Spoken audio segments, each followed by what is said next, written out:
Hyrja e Gjenetës në Big Brother VIP Albania ka krijuar një moment dramatik dhe të shumëpritur nga publiku, veçanërisht për shkak të lidhjes së saj të mëparshme me Gjestin, që në momentin që ajo u shfaq në shtëpi, reagimi i Gjestit u vu menjëherë në qendër të vëmendjes, pasi ai u duki befasuar, i tensionuar dhe disi i pasigurt për atë që do të ndodhte më pas. Para hyrjes së Gjenetës, Gjesti kishte përmendur se jashtë shtëpisë kishte një person të rëndësishëm, por nuk e kishte specifikuar qartë natyrën e marrëdhënies së tyre. Në shtëpi, ai u afrua shumë me Eglin, duke krijuar një raport të ngatëruar mes afrimitetit të madh fizik dhe deklaratave të tij të mëvonshme se mes tyre nuk kishte një lidhje romantike. Kjo krijoi konfuzion te publiku, pasi nga njëra anë ai tregonte emocione ndaj Eglit, por nga ana tjetër nuk e pranoi kur hapur një lidhje. Pas eliminimit të Eglit, spekulimet u shtuan edhe më shumë, duke lënë të hapur mundësinë që ndoshta Gjesti kishte dik jashtë, ose që nuk dëshironte të merrte një angazhim emocional brenda lojës për të mos rrezikuar imazhin e tij. Kur Gjeneta hyri në shtëpi,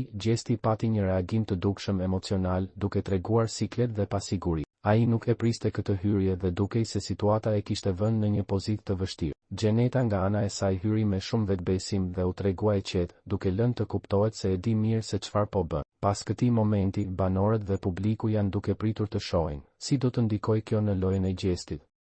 A do të shpjegojë më shumë për raportin e tij me Gjenetën? Si do të ndryshojë dinamika mes tyre? A do të dalin më shumë të vërteta për të kaluarën e tij? Hyrja e Gjenetës me siguri do të sjellë një kthes të madhe në rrjedhën e lojës dhe në perceptimin e publikut për Gjestin. Nëse ai ka fshehur diçka apo ka qenë i pasinqert në deklaratat e tij, kjo situatë do ta nxjerrë